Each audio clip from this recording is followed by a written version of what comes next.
this working? Hello.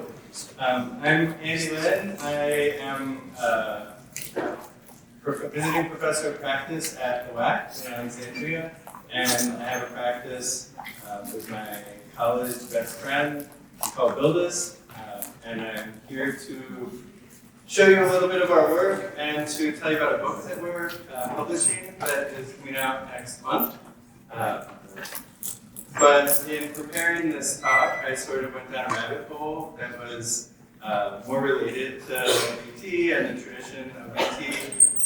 And so I'm here to show you some of that research alongside a discussion about some of our work as well. So the talk is about DIY architecture, DIY architects. And I kind of think of this DIY segment of architecture as a search for serendipity. And I'll talk about that. The book that I mentioned that will be on sale soon, and that I have a few copies of here at school, signed if you're interested, it's called Home on Earth, and it features some work from the first decade of our practice. This is the book, Recipes for Healthy Houses. And in this book, we propose a farm-to-shelter architecture. We refer to it as farm-to-shelter, especially when speaking to non-architects, because we don't really have to say much more for them to understand what we're getting at. And so in the book, and at the end of this talk, I'll show you some of the houses that we work on that incorporate this healthy material palette using primarily rapidly renewable resources. And I'll frame a few of these projects with the concept of serendipity. Sure. Thank you. So DIY, what do I mean by DIY? I don't mean this. This is what a lot of people hear when they hear DIY. I first heard DIY in the context of architecture that we're doing, actually from Ben and from his article that Arabetsky wrote about his practice and the DIY nature of his practice, and I really love the term.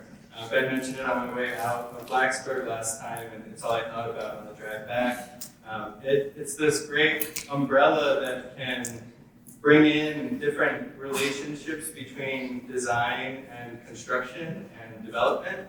And there are so many subtle differentiations between these fields, and no architect, I think, practices exclusively within one of these bands. It's a mix throughout your career, but this term of DIY is a really nice blanket to cover these various relationships, and we see these this variety of DIY types in some of these architects, from David Sellers and Green & Green, who are building with their hands, to Jonathan Siegel, who's financing and constructing as the GC, or Paul Rudolph, who has a sensitivity towards materials and founded or influenced the founding of a design-build program at Yale.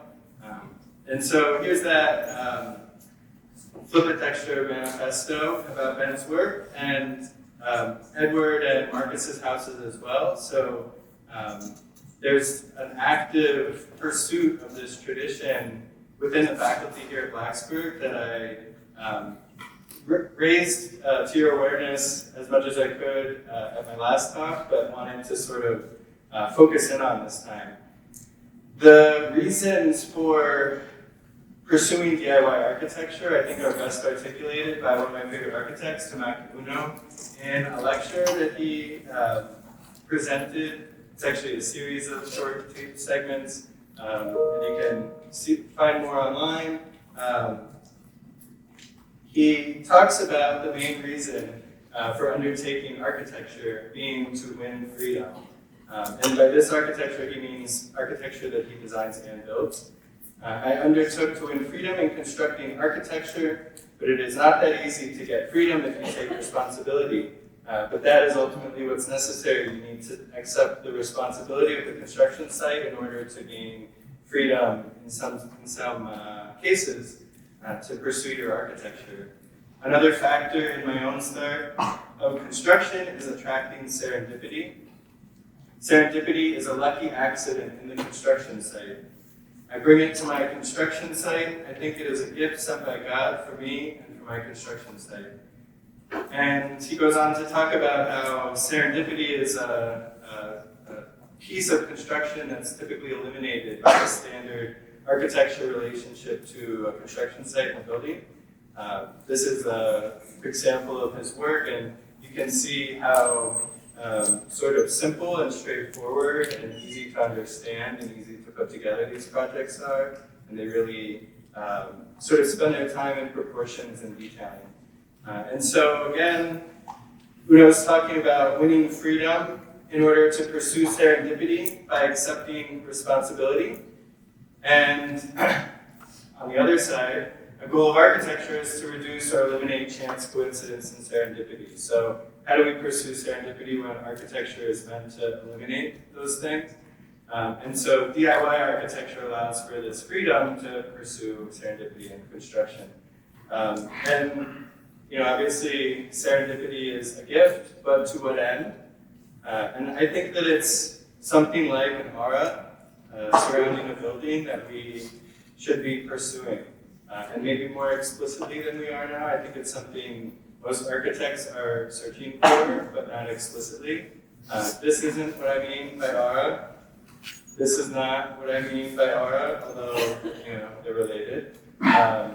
This is what I mean by aura. So in John Haydock afterword to a Stanley Tygan monograph, Haydock writes, "An aura is a difficult atmosphere to define, but as rarely as it occurs, we know when we are in the presence of a structure, architecture, drawing, or sculptured person that gives off a sense. America, in its relatively short history, produced an impressive amount of architecture. Architecture seemed to be the nation's contribution to life and to art, and this fact runs parallel to the darkness and brooding tragic clarity of the best literature of the 18th and 19th and early 20th century America. The architecture gave off an authenticity. Immigrants brought their God in their hoe and began to build an architecture of remarkable simplicity and strength, an aspiring, inspiring architecture of monochromatic beauty which exuded an aura, an architecture that fit the New England landscape close to the cold waters of the Atlantic. As Colin Rowe has pointed out, Gertrude Stein stated that America is the oldest country in the world. It has an aura of antiquity. To be named an architect, at least one of your works must have an aura."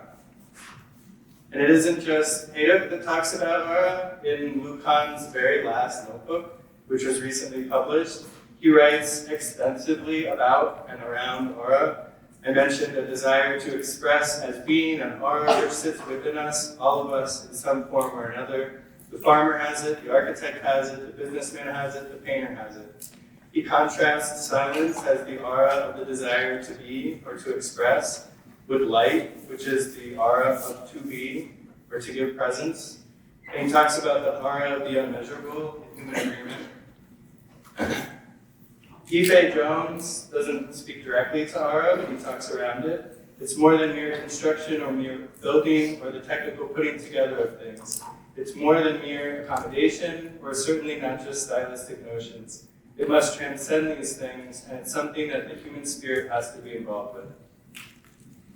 And more contemporary Takundig, in many of our projects, our design goal is to leave enough leeway for happenstance to come along later in the hands of the builders and the makers. Here, happenstance being a placeholder for serendipity. And so serendipity during construction is an ingredient in architectural aura. DIY can lead to serendipity, which can lead to aura. And I think aura has a place in mainstream architectural philosophy that hasn't been addressed yet, both in the more mainstream phenomenology, where various senses are used to experience architecture, and sort of together those create a maybe transcendent experience.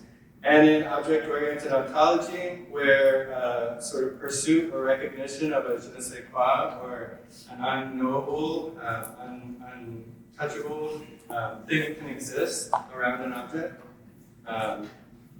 And as a way to sort of test this idea of architectural aura, here I'm applying it to Siegfried Gideon's three conceptions of space, which is an older theory of space, but sort of canonical in a sense. So volumes in space were an age that was from the ancients to the Greeks, and you can see how the human body was measured within that era. An architecture of interior space dominated the Roman to Gothic period, and the Vitruvian Man came into prominence, or as a way of understanding how humans relate to space. And then the more modern conception of space, which we maybe associated with Beginning Modernism and Le Corbusier, it seems to me that there isn't much difference between Corbusier and the Modular Man and the Vitruvian Man, and that the sort of art being is maybe a more appropriate understanding of our place in space moving forward. And so here you can see that they kind of exist along that continuum, and the art being doesn't have to be oriented in any particular direction, everything is relative. And all objects are sort of created equally, and so just as humans, individuals can have an aura, so too can architecture, which can exist around its object, but also around its position and understanding within cultures and societies. And so architecture is really able to transcend the physical experience and reach into distant lands.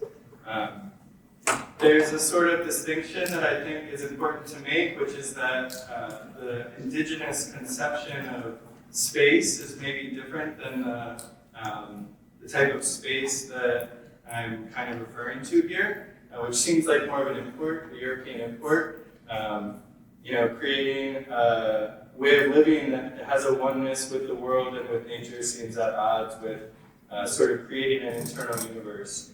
And I think that the first time this concept of space was imported to the North American continent was by Thomas Jefferson in Poplar Forest. Here you can see a big landscape drawing in little tiny poplar forest situated on the landscape. If you haven't visited, it's worth a visit. It's close by here. It's right outside Lynchburg. It's the retreat that Thomas Jefferson built for himself after he became president and became famous and couldn't relax at Monticello. Travis McDonald published an amazing book about poplar forest recently that shows the various schemes that Jefferson was working through. And you can see a struggle that he had with space and geometry and the idealization of space, and he's sort of playing around with some clunky forms and compositions until he goes to France on a diplomatic mission and hangs out with some French utopian architects who are pursuing ideas that sort of rock his world, that relate to an idealization of space, a containment of space that hadn't been proposed in such a discrete way before. So he comes back obsessed with sort of idealized geometries and arrives very quickly at a scheme for poplar forest that is as idealized as could be. And so we see here on the left sort of plan perspective of poplar forest and the 20 by 20 by 20 foot space at the center of poplar forest that I sort of suspect relates to the 20 by 20 by 20 exercises that are part of the Virginia Tech tradition, and its relationship to Boulet's conception of interiorized and idealized universal space. And so you can kind of understand poplar forest as Jefferson's attempt to build for himself, a model of this perfect space. And from the time that Jefferson started designing to when he came back from France, and you can see the evolution of his design and how much more straightforward and sort of pure the designs get. We have been influenced as a practice by this house and by Jefferson's work in general. The images on each side are a space that we designed at Poplar Grove, and then the image in the middle is Poplar Forest 20 by 20 by 20 space under renovation. But we're also influenced by indigenous architecture as much, if not more so, and we recognize the sort of contradictions or the difficult resolution there is to bringing these two together. And this is a part of why we like practicing in the Mid-Atlantic, because these sort of social, cultural, ethical values bump shoulders, and it's difficult to escape the sort of crimes against humanity that went into constructing Poplar Forest, and to call it DIY is not straightforward. But Jefferson, nevertheless, was an architect who built his design. And so, at the landscape scale, there's no precision to this, obviously, but we think about how we can sort of tap into and expand the auric footprint of historical American architecture, which we see as part of a continuum that we design within, rather than thinking about our context as the modern context and disregarding pre-modern architecture as historical. And so I sort of took a deep dive into DIY through US history and started to put together a family tree. So we start with Thomas Jefferson, and there's the plus exclamation point to acknowledge the horrendous past that was part of the DIY, part of what made Thomas Jefferson doing DIY architecture possible. A.J. Downing, it seems, lived in a different time and was a different person, and may have behaved in an admirable way. We're not really sure, but it seems like that so far. But some of the pattern books that Downing wrote and then circulated across the continent had a huge influence on individuals attempting DIY architecture. And we were obviously influenced by these pattern books and our recipe book. And so these patterns led to the construction of hundreds of sort of Downing designs that he was never paid commissions for or royalties for, but his goal was to beautify the American landscape, and this was the sort of result.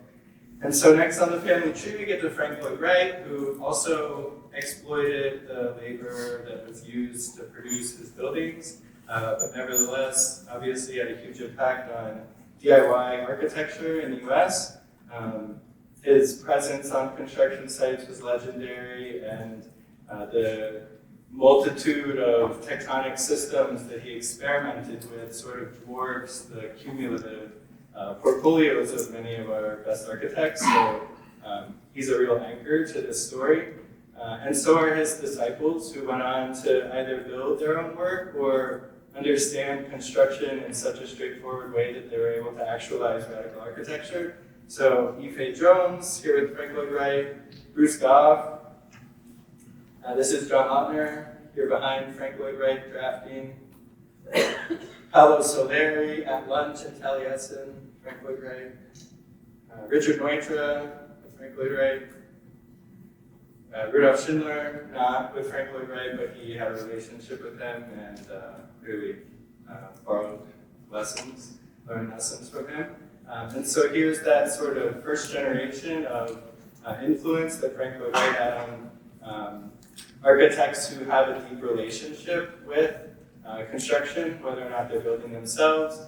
And Antoine Predock is here too. He never actually worked with Frank Lloyd Wright, but maybe carries on the sort of aesthetic ideology of Frank Lloyd Wright most directly. And then there's a second generation and third generation of designer builders in California that I admittedly am not terribly familiar with, and I'm in the process of piecing together. And so this is kind of fresh research, and for anyone that has any input into this family tree, it's kind of all of our family trees, so I'd appreciate you reaching out. So it seems that our relationship to Cal Poly is significant. I'm learning more and more about Cal Poly's DIY design build culture, and Poly Canyon, where they have all of these different DIY projects. Fred Gehry, obviously, in the beginning of his career, had a more direct relationship to sort of simplified, reduced construction technologies, but as his career advanced, he nevertheless maintained an interest and a direct relationship to construction and to the process of translating architecture to construction.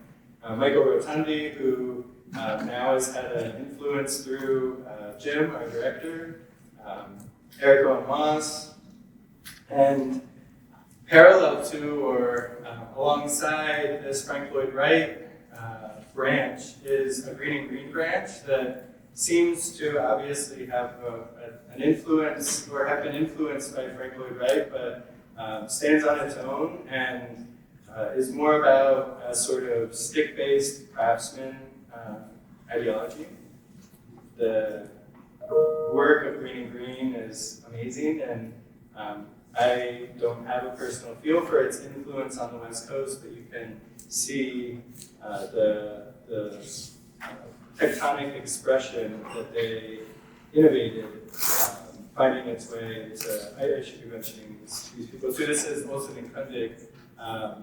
And so Jim Olsen is a generation older than Tom Kundig, but both of them have a lot of hands-on experience and knowledge. And more recently, Samantha Ming, who's completed 2 projects, but they're both fantastic projects that she designed and built, and I'm excited to see what she comes up with next. And so that's the West Coast. On the East Coast, there's a sort of anchor with Paul Rudolph and with Yale. And I haven't been able to find a direct link between Rudolph and Frank Lloyd Wright or anyone really at the earlier levels of this family tree. But there is the sort of story of Paul Rudolph driving around the South and learning about Southern vernacular architecture. And if he was doing that, then he couldn't have avoided Jefferson and Jeffersonian architecture. So I'm kind of tying him to Jefferson at this point. And through him, Charles Moore, who was instrumental in founding the Design Build program, David Sellers and Peter Gluck, who were both students when the Design Build program started and were designing and building themselves and gone on to have great careers doing DIY architecture of different types. And then the sort of next layer of influence, both of schools, Rural Studio and Yes Tomorrow, and the short-lived Jersey Devil architecture office. So Paul Rudolph, with interests in different constructive technologies, and the Yale Design Build program, which is still producing exceptional architecture throughout New Haven. Peter Gluck, who designs and builds using almost the Japanese corporate model at a very large scale. And David Sellers, who's the inverse and builds with his hands and experiments and makes mistakes and loves them. Jersey Devil, who famously lived on some of their construction sites while they were building and improvising the designs of their houses. And the Yes Tomorrow School, which was influenced by David Sellers, possibly in reaction to, or just purely because of. Rural Studio, which it seems has had a strong influence on the Virginia Tech design build culture. And then the next layer above that, offices like Mall and OJT and Logo, and even Marlon Blackwell, who went to Auburn before Rural Studio was founded, but has a pretty direct relationship between his architecture and construction, and I think spends quite a bit of time at Rural Studio. And so OJT, a graduate of Rural Studio, Jonathan Tate, producing great work that's informed by constructive conventions, and these are all part of a starter home project that tries to deliver great architecture at affordable market rate costs. So I don't think that would have been possible without a deep awareness and appreciation for construction and the needs and requirements of developers. And then on the sort of other side of the Rural Studio graduates is Jennifer Bonner and Mall, which makes graphic constructive technologies in a way that allows them to enter into the conversation at high-end design and high-end academia circles. And then Logo, which is more of a classic design build office that prioritizes design, but makes architecture that's smart and straightforward. And then someone that I sort of realized as I was putting this together is David Jameson, who is not very well known nationally, but is a prominent figure in the DC architecture scene. He's designing, developing, and GCing some of these projects. He's a graduate of Virginia Tech, so this sort of intrigued me. And I started to think about who the contemporary practitioners are who are design, building, DIYing from tech. And so here they are in red, Marcus, who is out of town, but Edward and Ben, and the David Jameson practicing in DC. And Jim is connecting us now to this West Coast tradition that's founded in Frank Lloyd Wright, which is a great sort of pull. Ben and Edward are also graduates of Cal Poly. And so Virginia Tech occupies, I think, this very interesting place within the US DIY scene where it's not directly influenced by Frank Lloyd Wright or by Paul Rudolph, and has sort of developed itself in as much isolation as you could imagine. And so these are some of the leading individuals who either were directly related to and sort of founded and sculpted the Virginia Tech Architecture School, and then Samuel Mockbee, who I keep hearing over and over again has been an important outside influence on the school. And that is often how the history of Virginia Tech architecture is considered with these individuals, but I'm really interested in understanding it as well through the contributions to the built environment that the faculty has made over time. And so I'm in the process of building up a better record keeping of these projects, and I was planning on taking some photos, which I think the snow is going to interrupt for the slush, but I'll be back for another trip. I am so interested in sort of picking apart the architecture, the built legacy of the faculty that has come and gone through Virginia Tech architecture. And for me, it's within the framework of, like I mentioned before, this continuum of pre-modern and modern architecture. Our office takes a lot of trips to historical houses. These are all historical houses that I think are canonical and necessary to understand if you want to understand American architecture. And so this whole collection of buildings that exist in Blacksburg fits within this larger project for me. And these are on our Instagram page if you're interested. And so there are some different faculty members who have really sort of built a portfolio that is large enough to understand what their approach to architecture was. And again, I'm looking forward to digging into that, and I'm thankful for all of you that have helped me start to piece this narrative together. The WAC, where I teach, has a clear connection to this legacy through Joe Wheeler and others who have contributed all these DIY design build projects.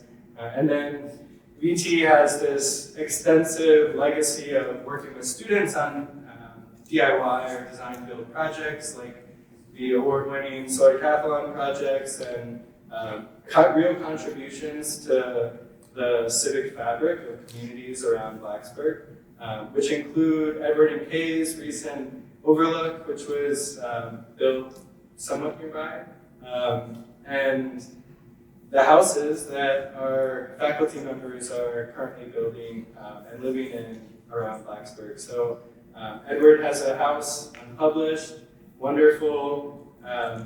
Marcus has a house unpublished, wonderful.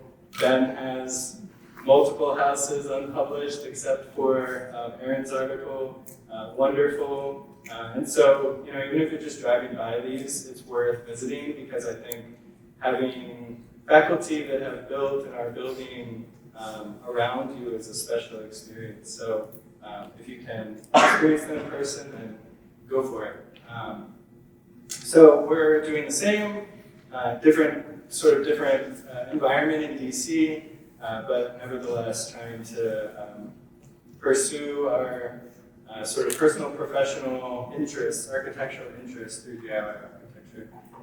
And so this is that tree, that family tree that I was talking about. This is how we sort of see ourselves fitting in, and the tree may be reduced to highlight the threads that are most relevant to us, which really include green and green. We talk about them all the time, even though we haven't visited any of their houses, but more directly include Yale, where I went to grad school, although I didn't do any design build class while I was there. OJT, who we love the work of and have visited, and then current faculty practitioners. Our approach to architecture, which sort of differentiates us from our peers, is that we are materials first. And this is a quote that I found many, many years ago and have rediscovered recently from Vince Scully at the beginning of the shingle style and stick style. When the materials are all prepared and ready, the architect shall appear. I swear to you, the architect shall appear without fail. I swear to you, they will understand you and justify you. You shall be glorified in them. And that's Walt Whitman from Leaves of Grass. And so this approach, it's very, very common in the food industry right now, farm-to-table food. And that's sort of the crossover that we find with our farm-to-shelter ideology. Like cooking, some of the best recipes are somewhat loose, and where some of the recipes are loose and informal, we try to keep our explanation of our architecture loose and informal. We're not presenting certified passive houses that have had extensive metrics taken from them. We're looking for ways to inspire and propose sort of kits of parts and clusters of materials that might work well together, that might complement each other. And so in our book, you'll find quick handwritten or hand-noted recipes alongside drawings and details that are the real recipes. We are focused on native and local materials, but when we find materials that are superior in terms of their performance that are from abroad, then if they're brought to the US in a healthy and documented way, then we're open to using them. And so we use a lot of different types of wood and stone from our area, but then we import cork, and we use imported wool and bamboo and eucalyptus when needed. And so these images that seem relatively straightforward and sort of composed and organized are really made up of a huge jumble, a huge salad of different types of woods and other renewable materials. And each one we try to use where it is and how it is best suited to be used. So moments of serendipity and BLDUS projects, the entire coming about of Grass House is serendipitous. This is on the left, the growlery that Frederick Douglass wrote some of his most famous work in. When we moved to DC, we were inspired by some words from a former WAC director, Jan Holt, about how special it is to be able to build from the ground up in DC. And now to us, every site in DC is exceptionally significant because it's in the capital. And when we build, we all pay for it. You guys help us pay for it through various small relationships to the federal government. When we were already living in and practicing in DC, a law was passed that allowed for the development of alley lots, where previously for 50, 60 years, the development of alley lots had been prohibited. At first, due to good intentions, the housing that was built in alleys didn't have plumbing and so it was unhygienic, but when it was demolished, it was never replaced. The people who lived in them were just put in new housing projects, and the alleys sort of fell into disrepair. People think still that brick carriage houses were the only thing that existed back there, but they still exist because they're brick. There were thousands of wood stick frame housing units in the back alleys of DC, and so our approach really fits well back there. You can see in this graphic from maybe the 50s, there's a fight happening back here in the alley. That's like the mentality that people have going on in alleys. So our office sits across from the Frederick Douglass House, which is much less famous than Frederick Douglass himself, and rightfully so. The house sits on the top of a very large hill, and we're at the bottom of it. You can visit the desk that Frederick Douglass sat in when he was writing some of his work, but more compelling to us is this growlery that he would take his mastiff into and work late into the night in this tiny little space that had a chimney and a fireplace. And it's been rehabilitated, so it's in great condition. It's an amazing little structure. And we've always been very, very inspired since moving to DC by this little thing. And so when the opportunity came about, we had space in our backyard. Even though we aren't adjacent to an alley, it's considered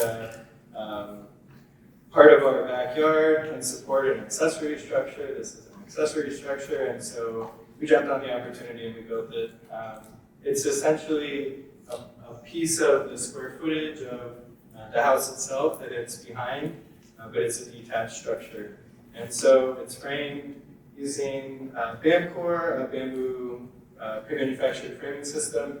And we built it, obviously with other people, but we were the general contractors, and I'm on site quite a bit, sometimes like during COVID, more than I anticipate. I was basically working as an apprentice for a year during COVID on a construction project. And so when we're on the site all the time and involved in the process, we can make decisions as we go. We can bring materials in as we find them and as they make sense. Here's a big branch of a walnut tree that needed to be felled a few blocks away because it was leaning over someone's property and was going to fall anyways. So we cut it and seasoned the wood and used it in different ways throughout the project.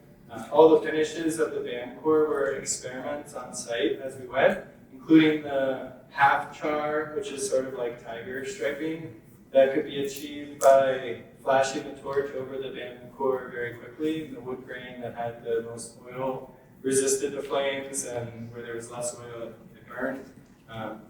And so little decisions like these, we had extra siding material. You buy 10% excess in case the material has defects. This material had almost no defects, it was great. And so we had extra wood that we used for our window trim.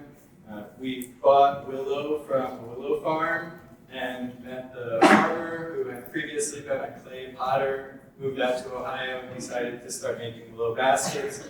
He taught us different weaving techniques. We got to see the material coming out of the ground, which is very satisfying.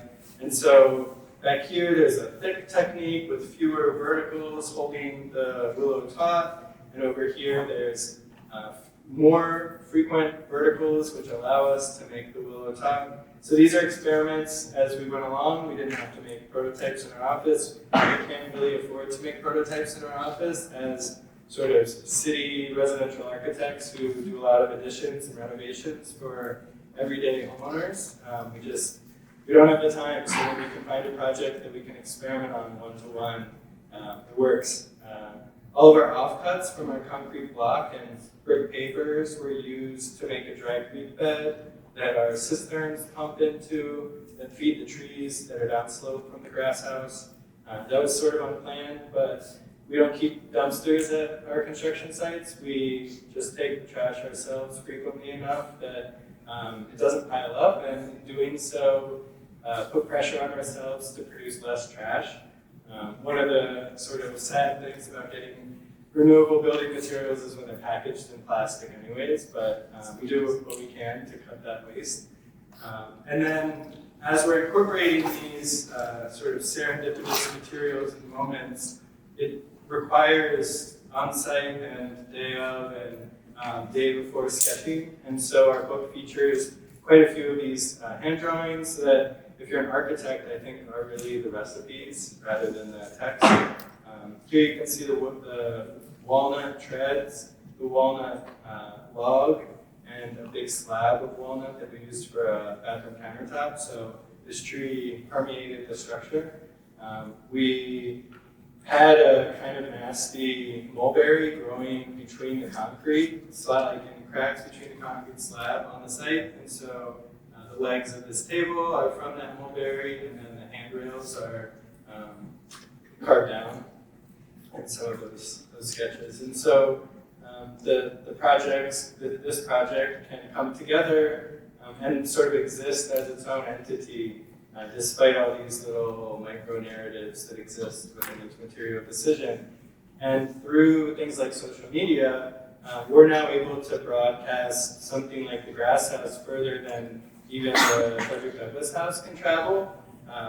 Frederick Douglass will always be more famous than the Grass House, but we do have people in different countries that are interested in Grass House. There was a group of students in Denmark that, as an elective class, built trunks of the Grass House one-to-one in order to understand how these different materials fit together.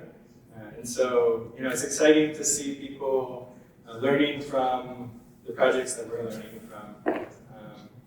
This is Adelaide Alley, Poplar Grove, and it too is full of serendipitous moments.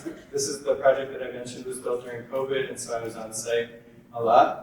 Again, mulberries we volunteered on the site that we built the house on were felled and seasoned and then incorporated into the structure as guardrails.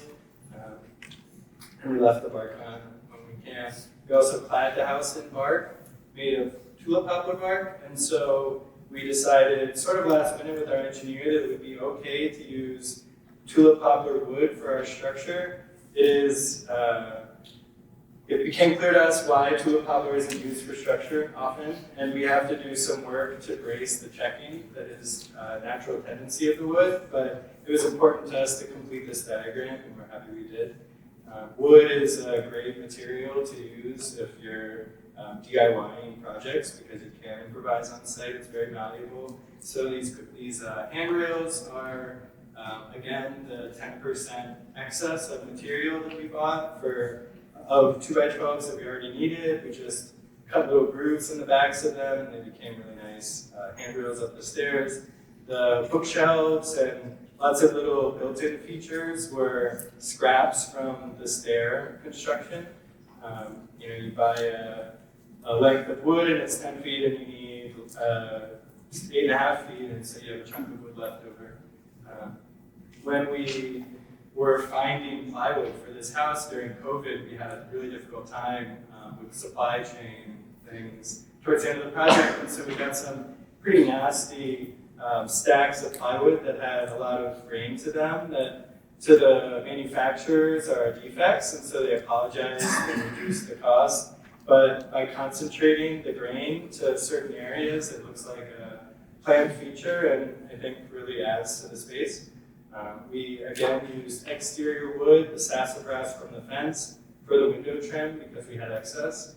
And we also used it for light baffles. We cut it into little strips and used it for these light baffles. We don't really use kitchen designers often. We like to use the kitchen as an opportunity to improvise a little bit, and so we were having so much fun with the cheaper wood grain plywood stacks that we ordered another few panels and cut our kitchen cabinets from. This is a quick little aside about one of the materials that we used in the house. We have Tennessee pink marble pavers that were scraps from the cladding of the Air and Space Museum, which was one of my childhood favorite buildings ever, both for what's on the inside and for the building itself. The cladding system failed over time and was replaced by Quinn Evans. Here you can see the prototypes of, on the left, the granite that eventually replaced the pink marble. Jack worked for Quinn Evans for a few years while we had BLDUS going on. BLDUS was sort of moonlit operation at that point.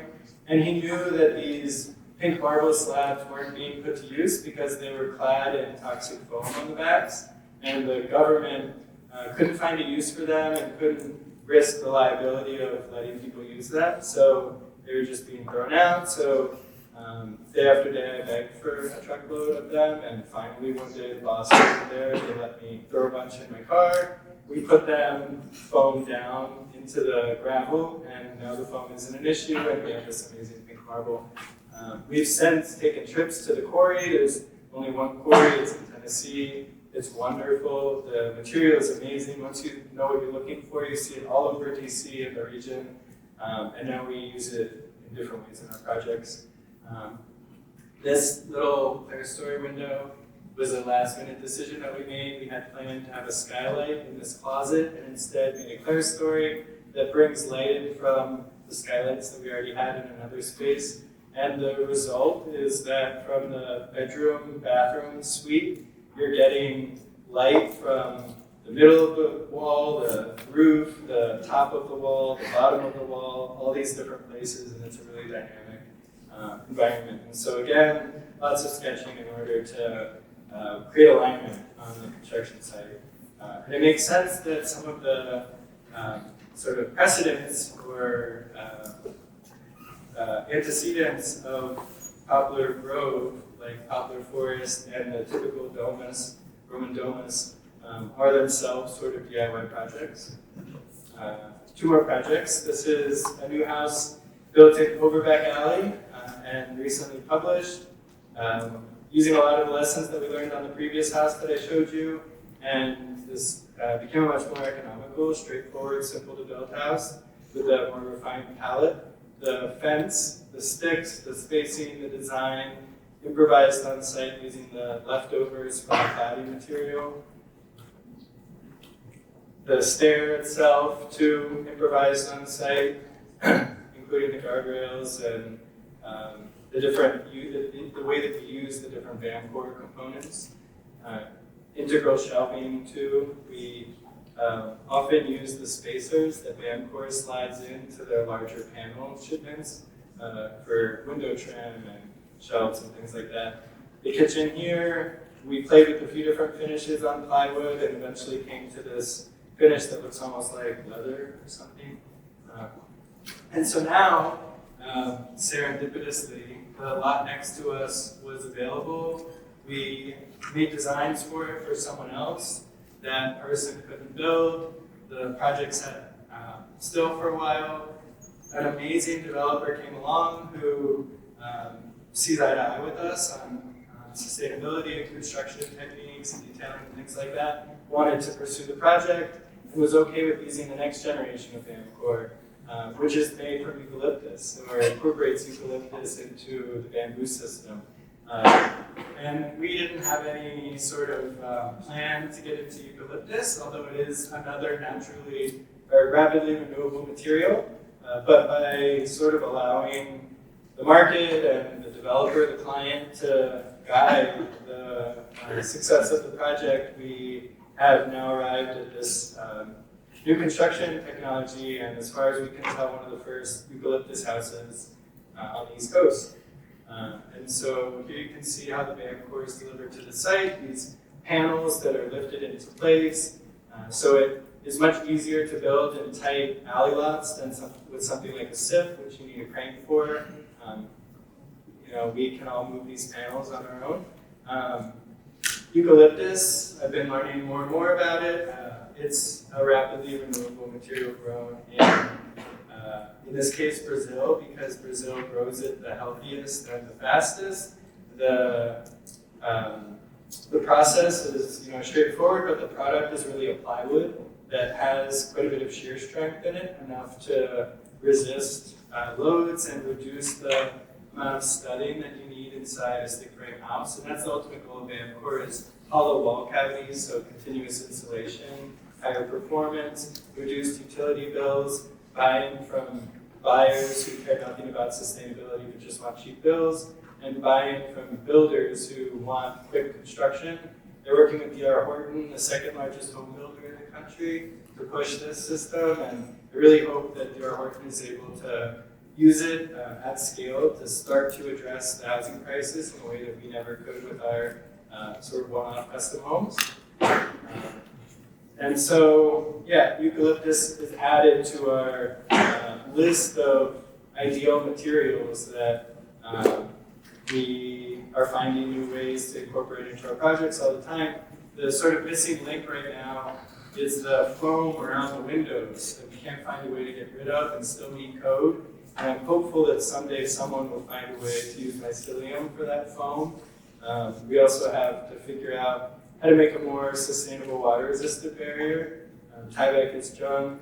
Proseco food applied is great, but it performs great, but it's a petro product. So there are a few little sort of layers and seams that we're hoping these materials can address in the future.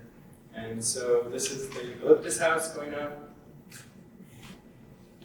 This is a cool image when you understand the materials. There's eucalyptus panels. There's a bamboo header where the header can be smaller and that can remain hollow. So it's you can fill the cavity with insulation. The header doesn't have to be a thermal bridge.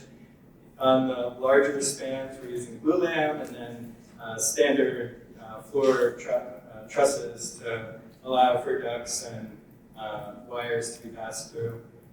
And so the eucalyptus house next to the house at Overbeck, which is a bamboo house, and has a generation of bamboo with exposed bamboo on the interior panels.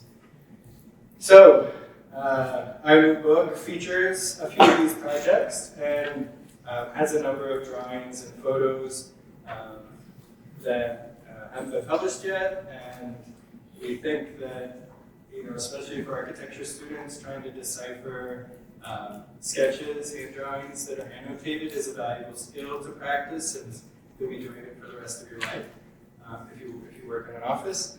Here are some photos of the book, and so we feature 6 built houses at the beginning. The middle third of the book features clusters of materials that we use, and at the beginning of the fall semester next year, we'll do a show in Kobo that will give you the chance to see firsthand some of these materials. And we treated them like food, which they are, because we breathe in the buildings that we live in, whether we like it or not. And then we represent 6 unbuilt projects using models made of food, or made using food. And so these only exist in these models and in these sort of dreamy but precise detailed sketches. And so this is the sort of dessert course of this talk, and I thank you for listening and for having me here.